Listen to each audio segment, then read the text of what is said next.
Hi வணக்கம். இன்னைக்கு பார்த்தீங்கன்னா ஐயனார் துணை சீரியல் இன்னைக்கான எபிசோடு தாங்க பார்க்க போகிறோம். அதுக்கு முன்னாடி என்னோட சேனலை சப்ஸ்கிரைப் பண்ணி வச்சுக்கோங்க. வாங்க கதைக்குள்ளே போகலாம். இப்போ பார்த்தீங்கன்னா நிலா என்ன பண்ணுறாங்க, ஒரு வழியாக சோழனை சமாதானப்படுத்தி கூப்பிட்டு வந்துடுறாங்க. கூப்பிட்டு வந்துட்டு அப்போ வீட்லேயும் சொல்கிறாங்க, இவரை சமாதானப்படுத்துறதுக்குள்ளே போதும்னு போயிடுது, இனிமேல் யாருக்குள்ளேயும் சண்டை போட்டுக்காதீங்கன்ற மாதிரி சொல்லிட்டு என்ன பண்ணுறாங்க, சோழன் நீங்கள் ஓகேவான்னு சொல்லிட்டு என்ன பண்ணுறாங்க, அவரும் ஓகே சொல்கிறாரு. அப்போது அங்கே இவர் அந்த பொண்ணுக்கிட்டலாம் கெஞ்சுவார் இல்லையா, அதை பற்றி என்ன பண்ணுறாங்க, வீட்டில் சொல்லி எல்லாருமே சிரிச்சுக்கிட்டு கிண்டல் பண்ணிட்டு இருக்காங்க. அடுத்த சீன் பார்த்தீங்கன்னா பாண்டியன் வந்து நிஜமாவே சோழன் கிட்ட வந்து மன்னிப்பு கேட்க வர்றாரு. நான் அப்படி நினச்சி பேசலடா அப்படின்ற மாதிரி பேசி சமாதானப்படுத்த வரும்போது என்ன ஆகுது, அப்போ சேரனும் வராரு. அப்போ அந்த டைமில் பார்த்தீங்கன்னா சந்தா கால் பண்ணுறாங்க. அந்த மாதிரி சந்தா கால் பண்ணி அழுகுறாங்க.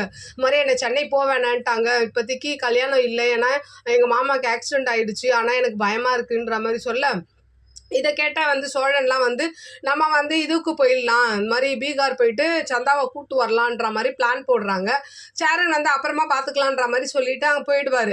அப்போ என்ன பண்ணுறாங்க, இவங்க நிலா இவங்க எல்லாரும் பிளான் போட்டு எல்லாரும் போகிற மாதிரி முடிவெடுப்பாங்க. அப்புறம் ஒரு கட்டத்துக்கு மேலே நிலா, சேரன், பாண்டியன் இவங்க சோழன் 3 பேரும் போகலான்ற மாதிரி முடிவெடுத்துட்டு சோழன் என்ன பண்ணுறாரு, ஃப்ளைட் டிக்கெட்லாம் போட்டு வந்துடுறாரு. அப்போ அதுக்கு சேரன் திட்டுறாரு, எதுக்குடா நான் தான் பொறுமையாக போகலான்னு சொன்னேனே, ஏன் இவ்வளோ சீக்கிரம் போகலான்னு சொல்கிறேன், அதுக்கப்புறம் வர நீ எதுக்கு ஃப்ளைட் டிக்கெட்லாம் போட்டன்ற மாதிரி திட்டிகிட்டு இருக்காரு. அப்படியே இன்னைக்கான எபிசோடு முடியுது. பார்க்கலாம் நாளைக்கு போய் இவங்க சந்தாவை கூட்டு வருவாங்களா, பார்த்துட்டு நான் உங்களுக்கு ரிவ்யூ கொடுக்குறேன். என்னோட சேனல் பிடிச்சிருந்தா லைக் பண்ணுங்கள், ஷேர் பண்ணுங்கள், கமெண்ட் பண்ணுங்கள். என்னோட சேனலை சப்ஸ்கிரைப் பண்ணி சப்போர்ட் பண்ணுங்கள். நன்றி, வணக்கம், பாய்.